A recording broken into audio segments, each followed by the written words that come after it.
Alright, we're here again, the Black Fathers documentary with Mr. Gwaltney. How you doing, man? Alright, you? Good. Alright, off the back, my first question, was your father in your life, and did he have an influence on you? Yeah, in the earlier part of my life, he was. But as I got older, you know, he wasn't around with my mom, and then separated. But I think the better part of me being young, he was there. Like, he instilled the right things in me before him and my mother separated. So how many kids do you have? 5. 5 boys. And what's your focus? How do you go about raising them? Was it on what your father taught you? What examples? What do you do? Some of what my father raised me and taught me, you know, but I say more of what my mother instilled in me. I mean, my father gave me the tools to get through life and, you know, deal with the street and deal with people out of the streets. But my mother, she gave us more courage and strength to keep going. But my father, he instilled what he instilled in me at a young age, so I was able to deal with a lot of the stuff that was rough. But my mother was the one that helped me tone it down and be able to be there for your children. You learn from the mother, the more softer side, but the father was hard. He was like, you know, discipline and structure and follow these rules and, you know, be the man and that kind of stuff. But my mother, you know, she did her part too. But my father, he instilled the right things in me to get me through what I need to get through the rough times. What gives you the motivation, though, to be there? You know, they say we're not there. They say we don't do what we have to do. Well, what gives you the motivation to be there, to be a positive figure, and to... Well, loving my sons first. That gives me all the motivation in the world. I love them to death. They're mine. That's my blood. That's my flesh. When I'm gone, they be here. They're going to be here. They're going to have their children, and my name is going to go on through my sons, through their sons, and I want people to know where they came from. They came from a good father, and their children to know that they got a good father. Now, some of the things that my father didn't teach me how to be with my sons, I had to learn. Like, it was a little process, because I used to be strict hard on my sons too. My oldest son's like 18, and I had him when I was young. So it was like a child with a child, and I had to learn.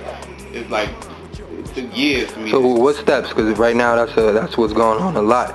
So what steps did you take? How did you keep the mental aspect and not go crazy? What would you tell that young man right now in your same situation? What would you do? Yeah, we had talked about that, because he up there now to mess around. I'm like, listen, you know, make sure you strap up and you mess with a young lady, you know, make sure you don't have no children because you ain't ready for it. But what helped me was, I have 5 children, but they're by 3 different women. Now, my first son is by the woman I'm with now, and it kind of came full circle, because I broke up with her and I went with someone else, and now I'm back with her. So it was a process of raising my son without being there. With her raising him and me running the streets and stuff, I still had to learn how to be a son of my father after for a while, because I was running the streets and I got locked up. I was out of his life, but when it came time to chastise him, I was in his life and provide for money, but I wasn't there at the house raising him. So I had to learn over the course of a period of time when I had my second son, who was by another woman, and I wasn't with her neither. But so I got 2 sons by 2 different women, and I gotta raise them. But how do I do it? I'm not with either one of the mothers. I'm not in their life every day. So, and at the same time, I went to jail. When I came home from jail, I had to get reacquainted with my sons, and they had to get to know me. So I had to grow with them. That's another question. That's another thing a lot of young men are going through. How do you come from jail? How do you come from that situation? And what's the hardest part about coming from that situation and being a positive male, and a positive father? Well, I feel like if you don't learn nothing from it, the hardest part is coming back out, doing what you've been doing, and going back, and your sons having to see you go back, and them being raised by their mothers without you. And if something happens while you in jail, there's nothing you can do. Like, my son had to get an operation on one of his lymph nodes in his throat. It had got infected and stuff. It was a rare disease or something, but there was nothing I could do because I was in jail. I had to sit next to a phone while they performed surgery on him, and I couldn't do nothing. So I was like, you know, how am I supposed to be here for my son and raise him if I'm always in jail or, you know, running the streets? So that's what made, when I came home, made me think like something could happen to him while I'm in jail, so I need to stop this, leave that life alone so I can raise him, so I can be here to raise him. Because I could either got killed or, you know, be in jail for the rest of my life. Another question, what was your motives for being on the street? Was it to support yourself? What made you make those decisions? Was it just, you know, exposure to the wrong things? Or no, somebody, like my mother and father broke up. My mother needed help with paying the bills. She needed help with my sister and my brother. We needed money to help, you know, pay the rent, pay light and gas, you know, having winter times without no heat and going to the gas station to get kerosene and all that. Mom needed money, so I knew how to get money by going in the street, by hanging with some of my friends, but who was getting money. And next thing you know, I started getting money. And I was able to give her money, pay the rent, pay the light and gas bill, whatever it was, I didn't care. Just here, you know, my mother, and she didn't want it because my mother's a Christian. So I gotta lie and get my older brother to get her money when he get paid, act like he give her his whole check.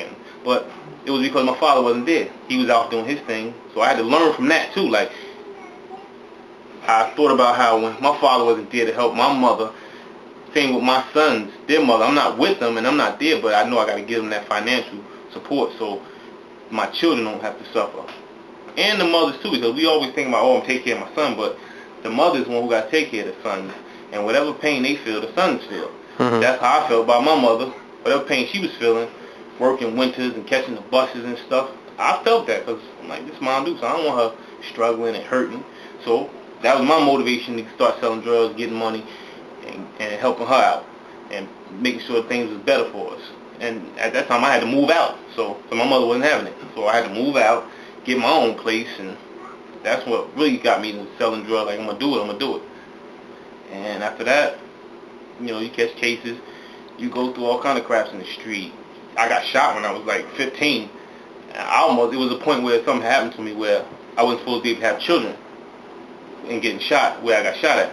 And after I got out of the hospital and everything, and I was about to get back into the game, my son's mother, who's my first son's mother, me and her got together, and, you know, you get with girls and you get, you know, when I can't have children and all this, because you want to sleep with them. Mm-hmm. And we slept together, and she got pregnant. She was a virgin. It was her first time. She got pregnant first time. So it was like a blessing in disguise, and everybody was, you know, we wanted to have that child. And that's how I had my first child. But I was young, and I was a child having a child.